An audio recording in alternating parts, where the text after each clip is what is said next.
Okay, we're here moving down the table here a little bit. There's a lot of confusion these days, some about the different flags that were used back during the Civil War. So this sergeant here, he's going to explain some of the different flags.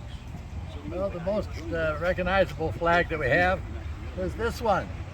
And I'm going to come back to that one because I'm going to explain a little something else here.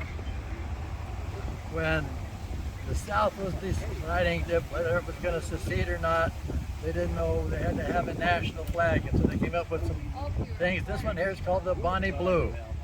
This was actually the Florida militia flag, state flag that they were thinking about doing. And you probably heard the song, the Bonnie Blue flag, but the Confederate Congress didn't want to go that way.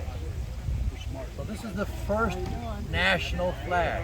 This was the first one that the Confederate Congress recognized as their national flag, just like our national flag we have today, the stars.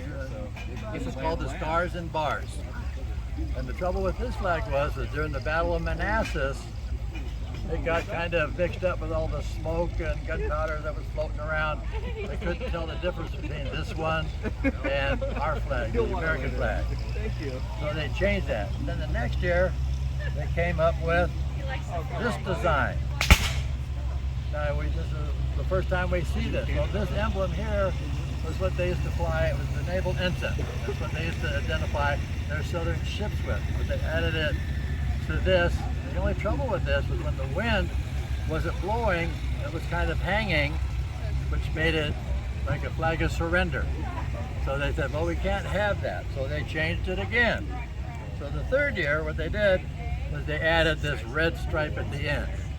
And now this is called the blood-stained banner. And so they flew that one.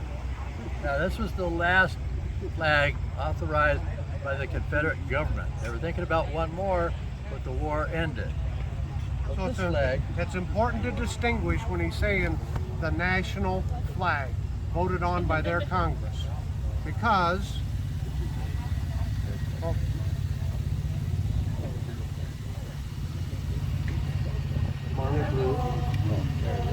yeah. Okay. Now this flag that everybody thinks is the Confederate national flag, and that this is not. This was the 9th Virginia's battle flag. And all that means was it went this way or that way, and the generals could look out and see where their army was at. This flag was the 9th Army of Virginia, which was General Lee's battle flag. Now the significance is this, is when the war was over, the United States still had their flag that they could fly for the GAR. Grand Army of the Republic. Grand Army of the Republic. A veterans organization. Yeah. But the Confederacy didn't have their flag. And they had a group called the KKK, which was the first service organization for Southern soldiers.